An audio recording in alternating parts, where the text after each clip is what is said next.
नमस्कार। आज के इस वीडियो में आप जानेंगे संशय, शंका और भ्रम यानी अनसर्टेनिटी के कारक राहु के बारे में लाल किताब में क्या बताया गया है। आज के इस वीडियो में आप लाल किताब के राहु से जुड़े सारे रहस्य को बहुत ही आसान तरीके से जानेंगे। जीवन में अचानक से सफलता की ऊंचाइयों पर पहुंचाने वाला राहु कब कुंडली में देता है शुभ प्रभाव और कब अशुभ होकर असफलता में धकेल देता है। यह राहु किसे बनाता है मालामाल और किसे कर देता है कंगाल, इत्यादि सारी बातों को जानेंगे आज के इस वीडियो में। आज के इस वीडियो में सबसे पहले हम जानेंगे लाल किताब के अनुसार कुंडली के 12 भाव में राहु विराजित होकर कहां शुभ और कहां अशुभ फल देते हैं। शुभ फल में क्या क्या गुण होते हैं, क्या क्या लाभ देते हैं और अशुभ प्रभाव में क्या हानि दे सकते हैं। साथ ही साथ राहु के द्वारा अन्य ग्रहों के साथ युति करके योग बना के जो जन्म पत्रिका में योग बनते हैं उसके क्या फलाफल होते हैं, यानी लाल किताब ने राहु का अन्य ग्रहों के साथ योग बनने से क्या फलाफल बताए हैं, इत्यादि सारी बातों को एक एक कर हम जानेंगे। और अंत में हम जानेंगे कि राहु के अशुभ प्रभाव को दूर करने के लिए लाल किताब में क्या क्या उपाय बताए गए। तो आइए बिना किसी विलंब के वीडियो को प्रारंभ करते हैं। लाल किताब में राहु को खुला आसमान या अथाह समुद्र माना गया है, जो कुंडली में शनि के एजेंट के रूप में कार्य करता है, यानी शनि के इशारे पर ही राहु अच्छा या बुरा फल देता है। राहु के विशेषता या गुण के बारे में कहा जाए, यानी कि राहु क्या फलाफल दे सकते हैं के बारे में अगर जानना हो तो राहु की उत्पत्ति की कहानी में ही छिपा है राहु के सारे गुण। राहु की उत्पत्ति की जो कहानी है वह सागर मंथन के बाद अमृत पान के समय जो कथा आती है उसके बारे में आप लोग भली भांति अवगत होंगे। अतः मैं उस कथा को पुनः यहाँ नहीं दोहराऊंगा, परंतु उस कथा के आधार पे जब हम उस कथा को भली भांति समझते हैं तो 4 प्रमुख गुण राहु के बारे में निकल कर आता है। जिसमें पहले गुण की बात की जाए तो राहु किसी के छल प्रपंच को समझने की शक्ति रखता है, क्योंकि अमृत पान के समय राहु यह समझ गया था कि देवताओं के द्वारा छल किया जा रहा है, अतः वह देवताओं के पंक्ति में शामिल हो गया था। दूसरे गुण की बात की जाए तो राहु मायावी ग्रह के रूप में मान्यता रखते हैं, यानी रूप बदलने वाला स्वभाव होता है। इस कथा में ही राहु असुर होने के बावजूद भी देवताओं का रूप धरकर ही देवताओं के पंक्ति में जा बैठा था। तीसरे गुण की बात की जाए तो राहु किसी चीज को प्राप्त करने के लिए जान भी दे देता है। इस कथा में ही वर्णन आता है कि अमृत पान करने के लिए स्वर भानु नामक असुर ने अपने जान की भी बाजी लगा दी थी और अंततः अमृत पान करके ही माना था। चौथे गुण की बात की जाए तो अधीरता और जल्दबाजी राहु के गुण माने जाते हैं, क्योंकि इस कथा में ही वर्णन आता है कि रूप बदलते समय अधीरता और जल्दबाजी के चलते ही राहु चंद्रमा और सूर्य के द्वारा पहचान में आ गया था, जिसके वजह से उसके जान पर बन आई थी। तो इस प्रकार से ये सारे गुण राहु के गुण माने जाते हैं। राहु के ये गुण उन व्यक्तियों में भी विद्यमान होते हैं जिनके पत्रिका में राहु बलि या शुभ प्रभाव देने की स्थिति में आ जाते हैं। आइए सबसे पहले हम जानते हैं कि लाल किताब में राहु जन्म पत्रिका के पहले भाव से लेकर 12वें भाव में विराजित होकर क्या प्रभाव या गुण रखते हैं। सबसे पहले हम बात करते हैं लग्न, यानी पहले भाव में राहु विराजमान हो। लाल किताब की जो जन्म पत्रिका बनती है उसमें राशि का महत्व नहीं दिया गया, यानी जो भी पत्रिका बनेगी उसमें यह 12 भाव तो होंगे, परंतु इसमें लिखी हुई राशि को एक मानकर, यानी मेष लग्न के कुंडली बनाकर ही अध्ययन किया जाता है। तो लाल किताब के अनुसार पहले भाव में, इस भाव में यदि राहु विराजित हो तो पहला घर में राहु का विराजमान होना कहीं ना कहीं यह दर्शाता है कि आपके जिंदगी में उतार चढ़ाव बना रहता है। खासकर 42 वर्ष की अवस्था तक आपके जीवन में राहु उतार चढ़ाव देता है। यहाँ राहु विराजित होकर सूर्य को ग्रहण लगाते हैं, यानी सूर्य ग्रहण के प्रभाव आपके जीवन में देखना पड़ता है। पहले भाव के बाद यदि बात की जाए दूसरे भाव के बारे में, यहाँ इस भाव में यदि राहु विराजित होते हैं तो यह उतार चढ़ाव भरा जीवन तो देते ही हैं, साथ ही साथ परिवार में कहीं ना कहीं समस्या का निर्माण करते हैं। यहाँ बैठे राहु के बारे में लाल किताब कहता है कि फरार होगा पर कैद ना होगा, यानी कष्ट तो होगा लेकिन बाधा विघ्नों पे विजय अवश्य प्राप्त करेगा। दूसरे भाव के बाद यदि तीसरे भाव में विराजित राहु की चर्चा की जाए तो तीसरे भाव में राहु लाल किताब ने अच्छा माना है।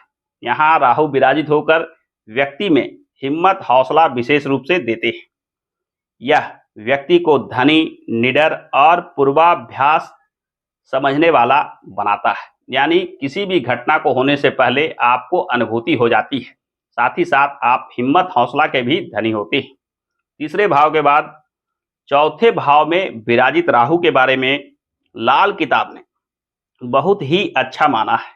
लाल किताब कहता है कि बुरा वक्त स्वप्न की तरह गुजर जाए, ऐसा प्रभाव देता है चतुर्थ भाव में राहु का विराजमान होना। यानी चतुर्थ भाव में जब राहु विराजित होते हैं तो यह शुभ होते हैं और पाप ना करने की कसम खाते हैं। चौथे भाव का राहु लाल किताब ने अत्यंत श्रेष्ठ माना है। यह चंद्रमा के घर का होता है, अतः माता के लिए भी यहाँ विराजित होकर राहु शुभ फल देते हैं। चौथे घर के बाद यदि पांचवें घर की चर्चा की जाए तो पांचवें घर में संतान के लिए बाधा विघ्न का संकेत देते हैं। यानी लाल किताब कहता है कि पांचवें घर में बैठा हुआ राहु कहीं ना कहीं संतान को लेकर बाधा विघ्न देने का कार्य करता है। खासकर पांचवें राहु विराजित होते समय, यानी जन्मपत्रिका में पांचवें भाव में राहु विराजित हो, उस समय आप छत तोड़कर छत की मरम्मत करवाते हैं या शौचालय इत्यादि तोड़ते हैं तो यह राहु विशेष रूप से अशुभ हो जाता है। अतः आपको इस बात का विशेष ध्यान रखना चाहिए कि यदि आपके जन्मपत्रिका में राहु पांचवें भाव में विराजमान हो तो छत या शौचालय के तोड़कर उसके जगह पे दूसरा शौचालय या छत बनाने का कार्य से बचना चाहिए।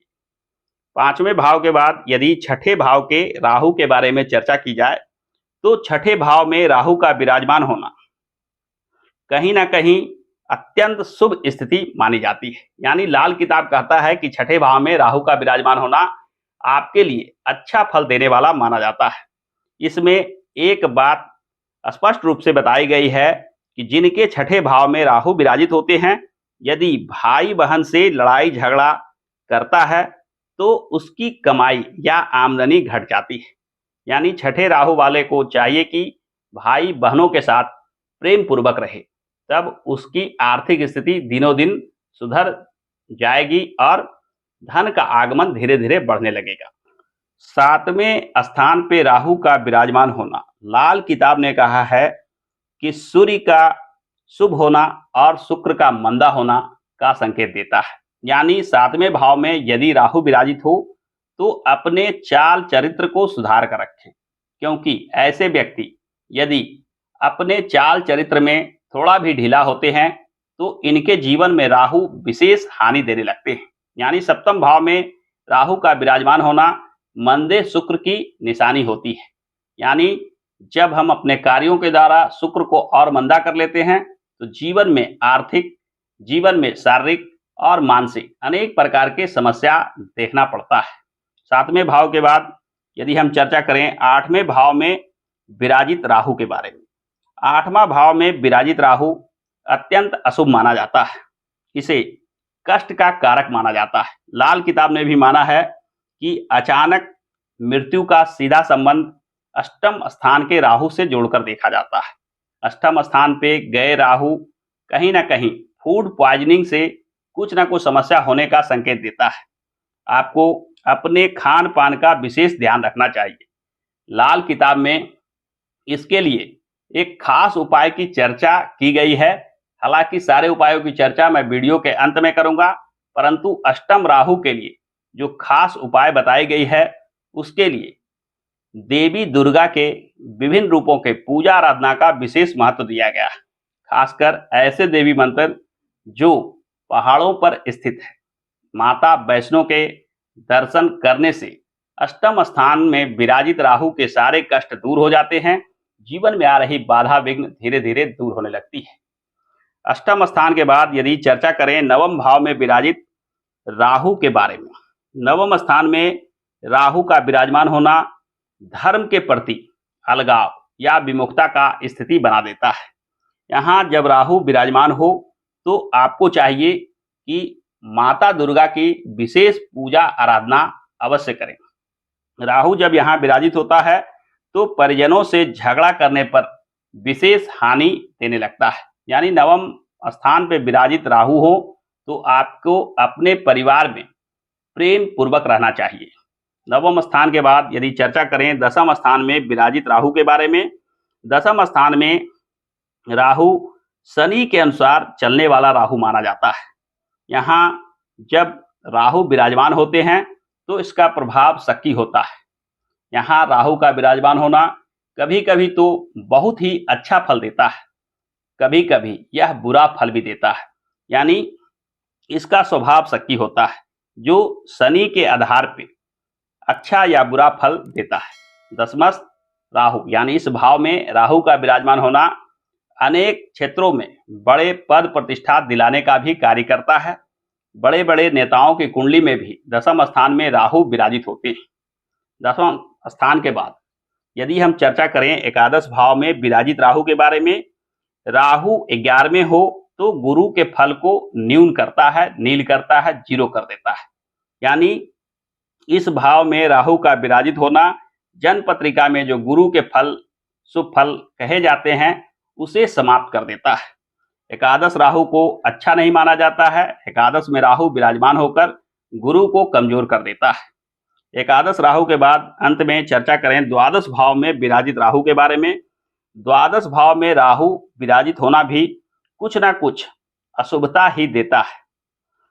यहाँ राहु के बारे में कहा गया है कि तू सोचे कुछ कुदरत करे कुछ।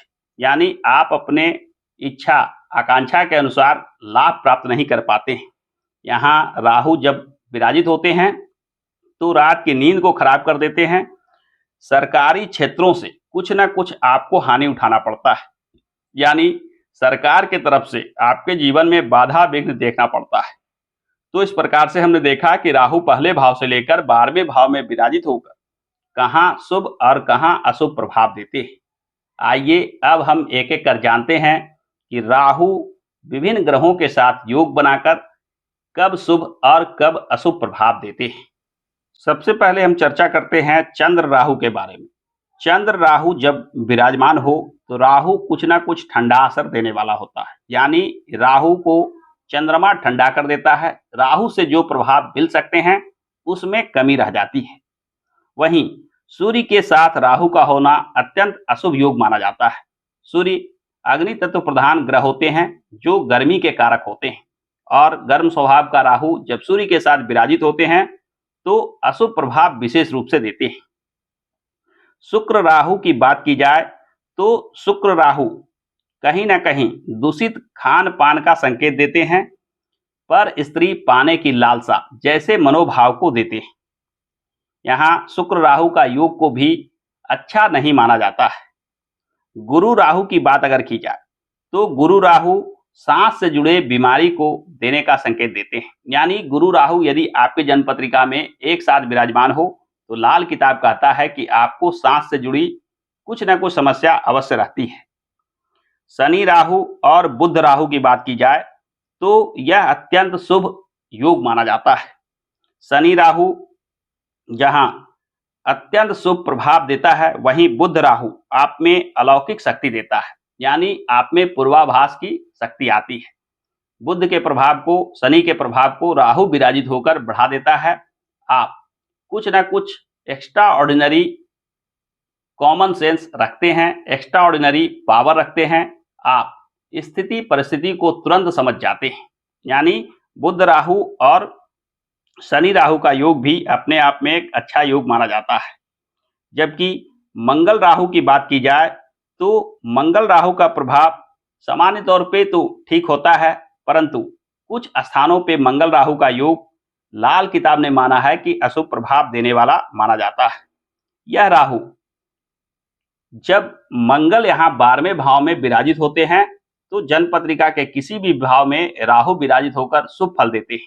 यानी मंगल जब यहाँ 12वें घर में विराजित हों तो राहु की अशुभता को दूर कर देते हैं। चंद्रमा के घर में राहु यानी इस भाव में, जो मैंने पहले वीडियो बताया, चतुर्थ भाव में राहु पाप ना करने की कसम खा लेता है। अतः चंद्रमा के घर में स्थित होकर राहु अच्छा फल देता है। सूर्य बुध का योग जन्म पत्रिका में कहीं बन रहा हो तो भी राहु के अशुभ फल समाप्त हो जाते हैं। यानी कुछ न कुछ ऐसे योग बनते हैं जो राहु के शुभता और अशुभता को प्रभावित करते हैं। आपके जन्म पत्रिका में भी इन योगों में कौन से ऐसे योग बन रहे हैं जो राहु के फलाफल को, राहु के अशुभता को कम कर रहे हैं, इसे हमें कमेंट करके अवश्य बताइएगा। तो इस प्रकार से हमने देखा कि राहु के विभिन्न भावों में क्या प्रभाव होते हैं, राहु के साथ योग बनाकर कौन से ग्रह शुभ फल देते हैं और कौन से ग्रह अशुभ फल देते हैं। लाल किताब में एक बात और बताई गई है कि यदि शनि के बाद राहु हो, यानी शनि पहले घरों में हो और राहु बाद के घरों में हो, तो लोहा को भी तांबा बनाता है, यानी आपके स्थिति में सुधार करता है। लोहा को तांबा बनाने का अर्थ है कि आप जहां हैं उसमें स्थिति सुधार होती है। वहीं उल्टी स्थिति हो, यानी राहु पहले हो शनि बाद के घरों में हो, तो राहु की हुक्म पर ही शनि काम करता है। यानी जब राहु पहले हो तो शनि कहीं ना कहीं राहु के हुक्म पे अच्छा या बुरा प्रभाव देते हैं।